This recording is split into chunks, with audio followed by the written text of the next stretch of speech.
Nouvelle édition du journal, bienvenue à tous et merci d'être avec nous sur Télé 50, poursuite des consultations des partenaires au processus électoral. Le président de la CENI a échangé mercredi avec les représentants d'autres confessions religieuses, notamment l'église Kimbanguis et les églises de Reveil. Corneille Nangaa a expliqué à ces acteurs de la société civile les enjeux et les défis liés au processus électoral en République démocratique du Congo. Regardez. L'échange entre le bureau de la Commission électorale nationale indépendante et les représentants de ces confessions religieuses a tourné autour de l'état d'avancement du processus électoral. Comme aux évêques catholiques, à la communauté islamique au Congo et aux églises indépendantes, le président de la CENI a expliqué à ces hommes des dieux qu'après une évaluation du processus électoral, quelques questions ont déjà leur réponse. Nous avons des questions qui dépendent uniquement de la CENI. Ce sont des questions techniques et opérationnelles que nous avons déjà prises en charge. Et le processus en termes préparatifs se poursuit très bien. D'autres, par contre, dépendent des institutions.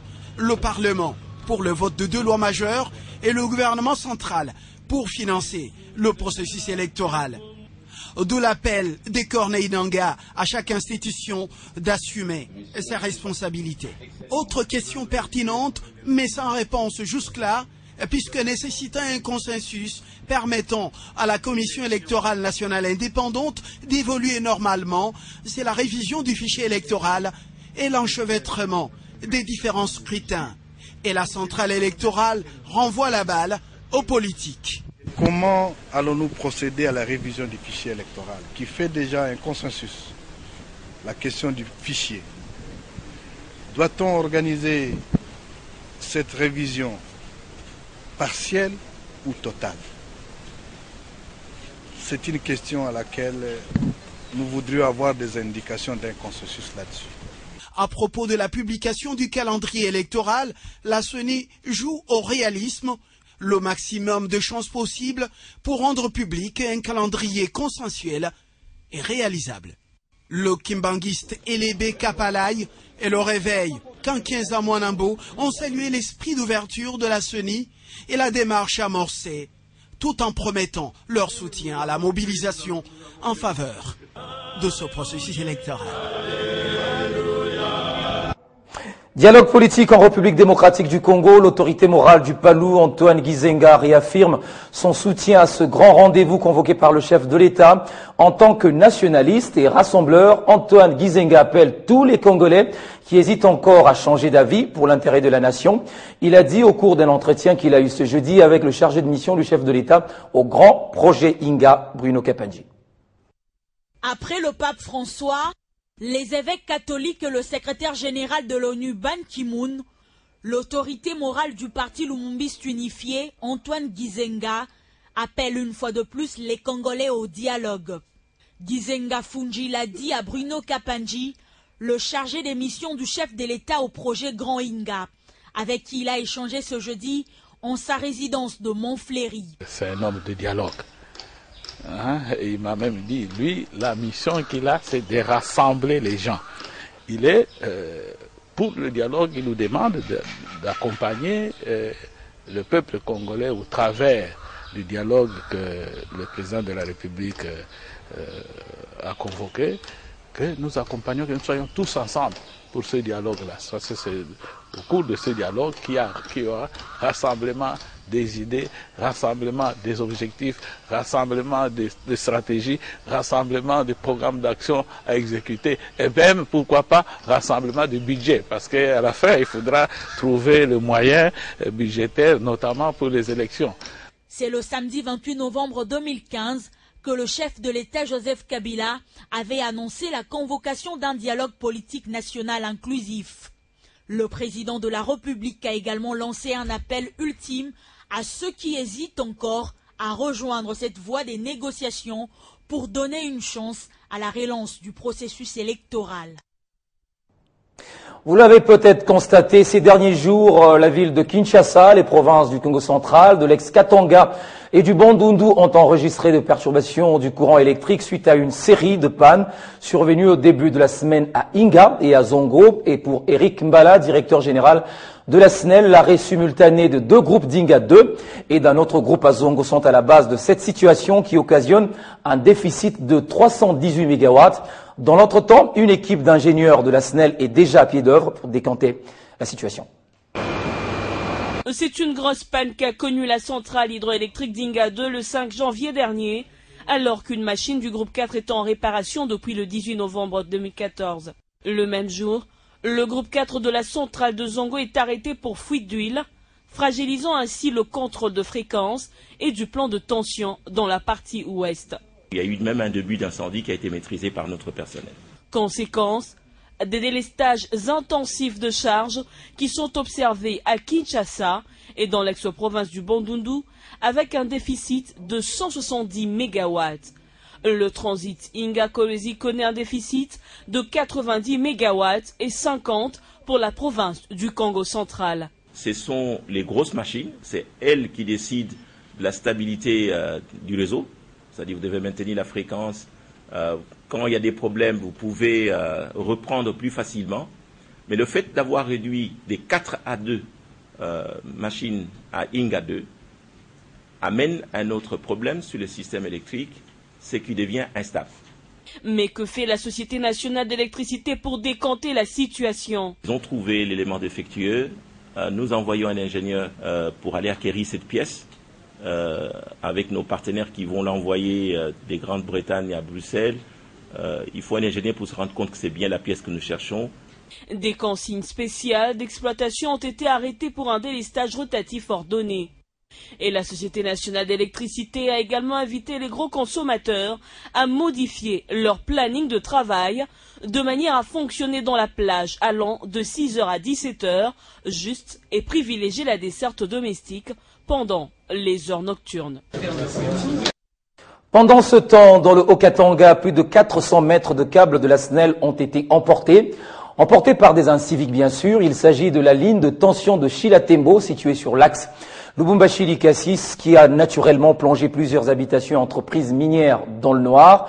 Une autre équipe technique s'attelle à rétablir la situation le plus tôt possible.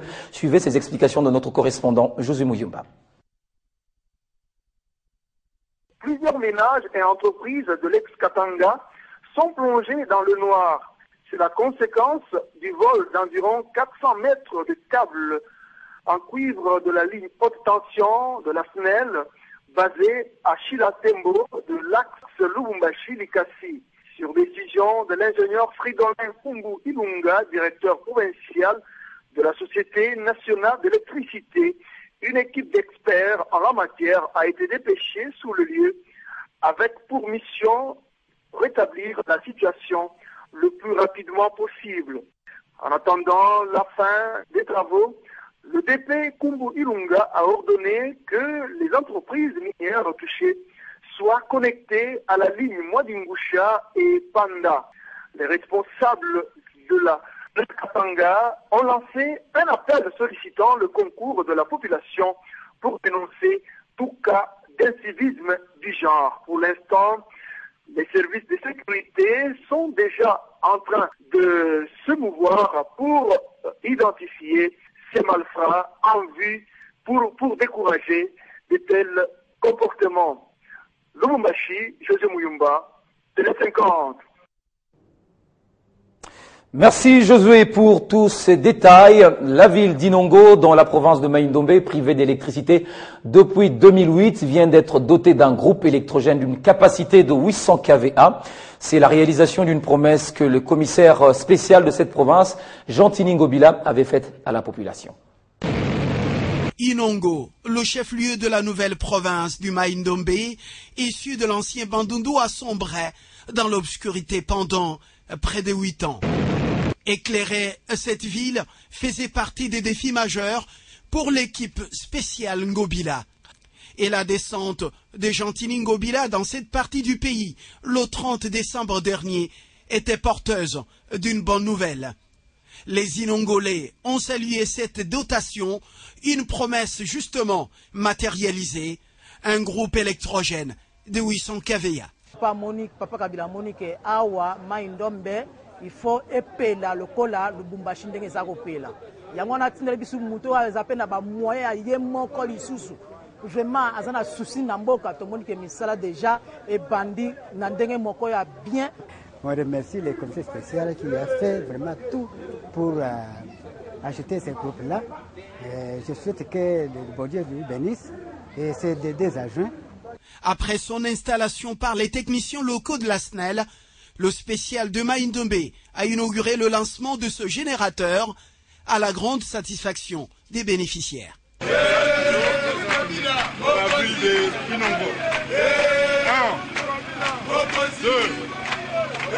3, 4, 5.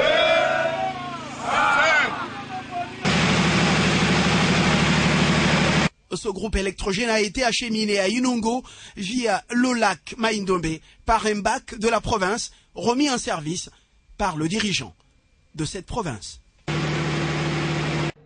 Dans l'actualité des sports, préparatifs du CHAN Rwanda 2016, les 23 léopards de la République démocratique du Congo sont arrivés ce jeudi à Goma en vue de continuer la préparation de la compétition, lieu qu'ils quitteront le 9 janvier prochain pour le Rwanda, où ils affronteront l'équipe rwandaise le 10 janvier en match amical international.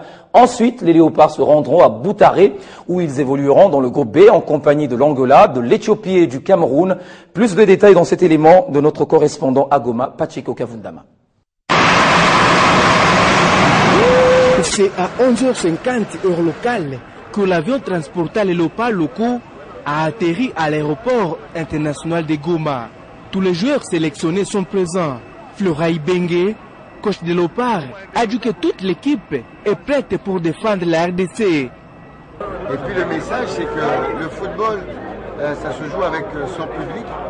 Et ici, on a la chance d'être à côté de la frontière. Et je dis au public congolais que s'ils sont avec nous pendant le stade, s'ils nous encouragent, on a beaucoup plus de chances de gagner que de faire match nul. Donc, je les exhorte à venir nombreux nous encourager pour qu'on puisse aller de l'avant. Parce que ce n'est pas la victoire d'une seule personne, mais c'est la victoire de tout le pays. Pour le capitaine Joël Kimwaki, la réussite des léopards dépend de la mobilisation de tous les Congolais. On est à stage, on est là à Goma, on demande tout fait les Congolais de venir nous voir, de venir nous soutenir, vraiment à stage, pour voir les qualités de tous les autres joueurs. Aziz Makoukoula, ambassadeur du football congolais et qui fait partie aussi de la délégation, a dit que cette ville de Goma pourra apporter de la bénédiction aux léopards. Arrivé ici à Goma, mais bon, aujourd'hui Dieu a fait grâce, je suis là, je suis très content. Et j'espère que cette terre censée va me porter bénédiction pour ce grand événement de la chaîne Rwanda. Après avoir passé presque 1 heure de temps à Goma, et cela en train de se reposer, les 23 léopards et toute sa délégation ont traversé la grande barrière de Goma, direction Gisenyi au Rwanda, où ils vont installer leur QG et livrer quelques matchs amicaux avant de rejoindre Rubavu qui abritera leur site.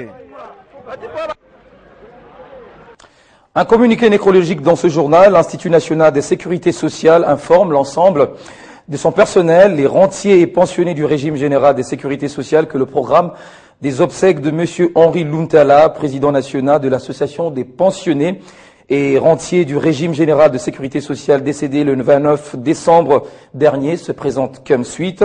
Vendredi 8 janvier 2016 à 11h, levée du corps de la morgue de la clinique Ngaliema, exposition à la foire internationale de Kinshasa. Et puis samedi 9 janvier 2016 à 13h, inhumation au cimetière de Nécropole entre ciel et terre. Communiqué signé le directeur de ressources humaines, Alidor Munju.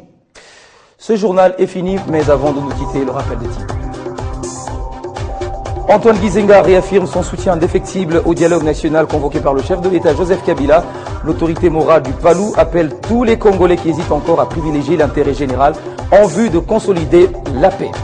Desserte en électricité, la ville de Kinshasa, de l'ex-Katanga et du Bandundu enregistre des perturbations suite à une série de pannes des 2 centrales hydroélectriques qui accusent un déficit de 318 MW. C'est ce qu'a fait savoir ce jeudi le directeur général de la SNEL.